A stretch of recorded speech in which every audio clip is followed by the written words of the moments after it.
Hello everyone, you are warmly welcome back to Steady Rise Hub channel. Please don't forget to subscribe to our channel if this is your first time of watching our videos, and don't forget to click on the notification bell so that anytime we upload a video, you will be notified.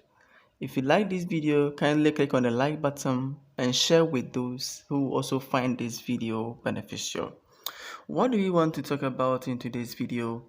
We want to briefly talk about what leading is, or directing, what it is, and how to differentiate between both of them. Is there any significant difference between leadership and directing?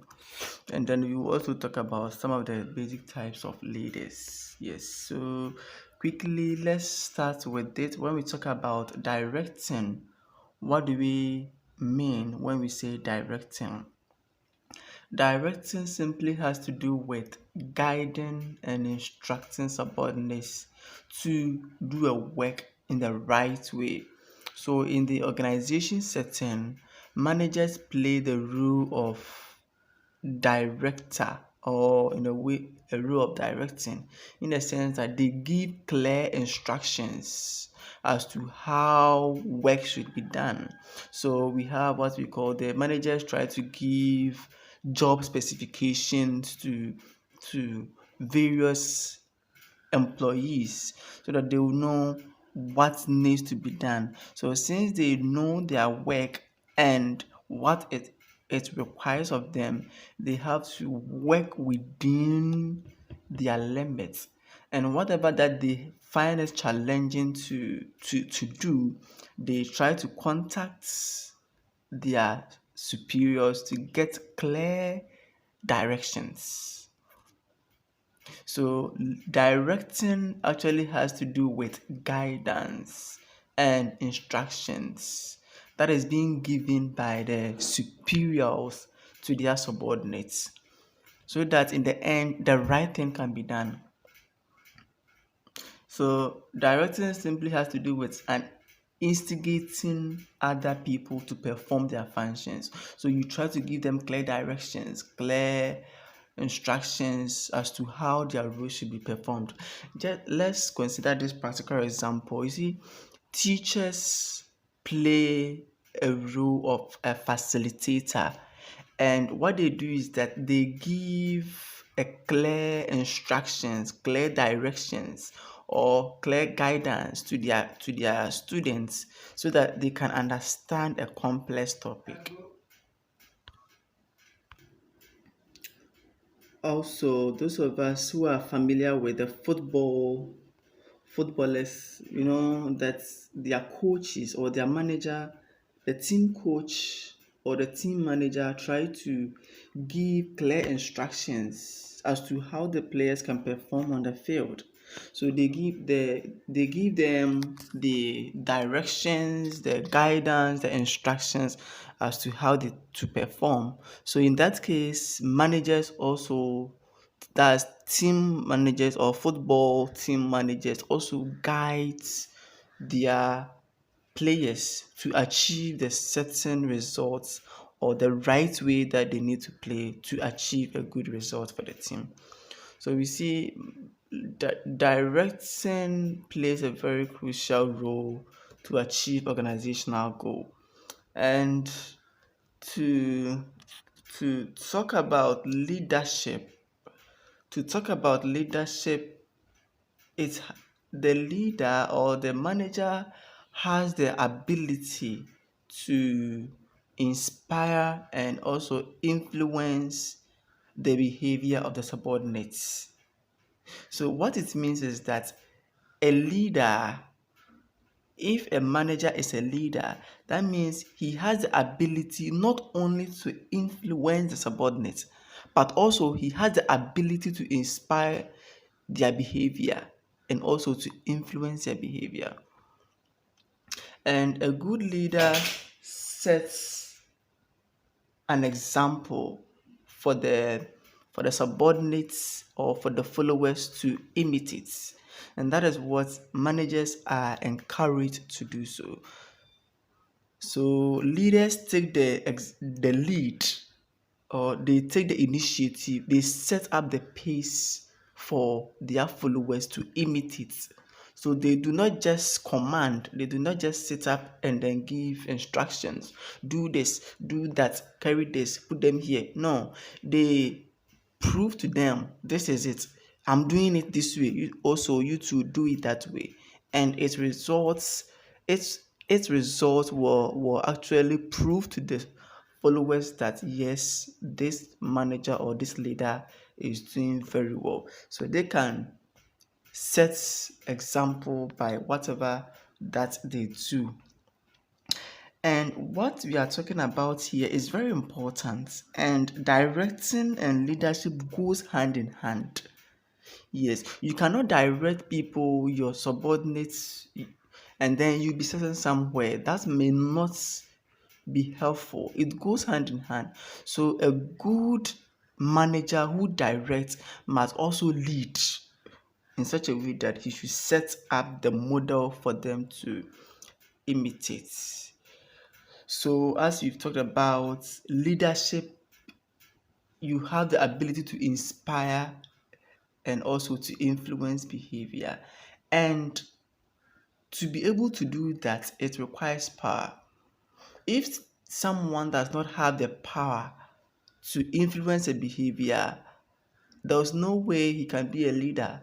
So any leader has the power.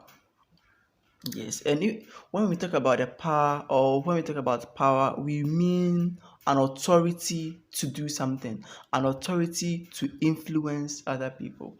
So any leader also exercise a certain level of authority over the subordinates, and that is what we are talking about here. Leaders have power and authority to lead or to instruct people to carry out their responsibility so as to achieve a certain result. And directing and leadership, as I mentioned earlier, it goes hand in hand, and it should be exercised at all level of management, whether the top level management, the middle level management, or the lower level management level. It should be carried out at all level.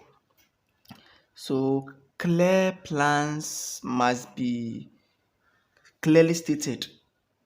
Plans must be clearly stated, and managers must also put in the resources needed to ensure that everything is carried on right. So, with what we are talking about, we can use the school setting as an example. In a school setting, teachers act as a facilitator. In such a way, they are guiding their students to learn, and before they can do that, they need to ensure that there is materials are available, and then the students are well prepared for whatever is going to be learned for the day. So he give them the clear instructions, the clear guidance, do this, and then he has to supervise them and ensure that the right thing is done. Even at the home setting, parents also give clear instructions to their wards. Do this without leaving them all alone. You give them that whilst you are doing it, make sure that you do it this way. A clear instruction will be given to them, and then they prepare it, everything successfully. Especially when they are females and they are cooking, you see that, oh, when you are preparing this kind of food, add this quantity of ingredients, add this, add this. You need to measure. That's the clear guidance that they give to their ward, and that is what managers are encouraged to do so. And it's a prime function that all managers carry out. So it is the responsibility of the manager to ensure that the directing role is going on successfully, and that will help to achieve a behavior. So as we talked about the power that leaders must exercise, it is very, very important. It is the authority or the control that someone has over the other person. Let us talk briefly about the types of leadership, and then we will continue from its the other time. So when we talk about leadership styles, before we talk about the leadership styles, when we talk about leadership styles, we are talking about the general way that leaders behave, the general way, the general behavior of leaders over their subordinates or their employees so as to achieve their goal. How do they do that? How do they lead? Basically, there are three major ways that managers lead. And the first one is autocratic leadership style.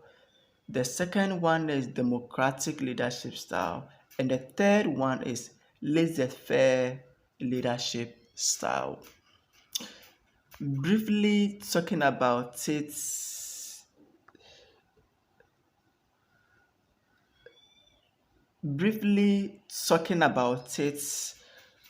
autocratic leadership style is the situation where the leader takes decision without the involvement of any of the subordinates, and then he gives out to their employees to carry it out.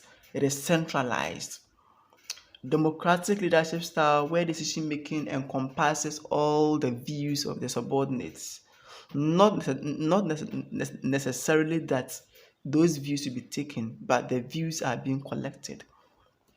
Laissez-faire leadership style is the situation where managers give a task to their employees and then leave it alone for them to handle it.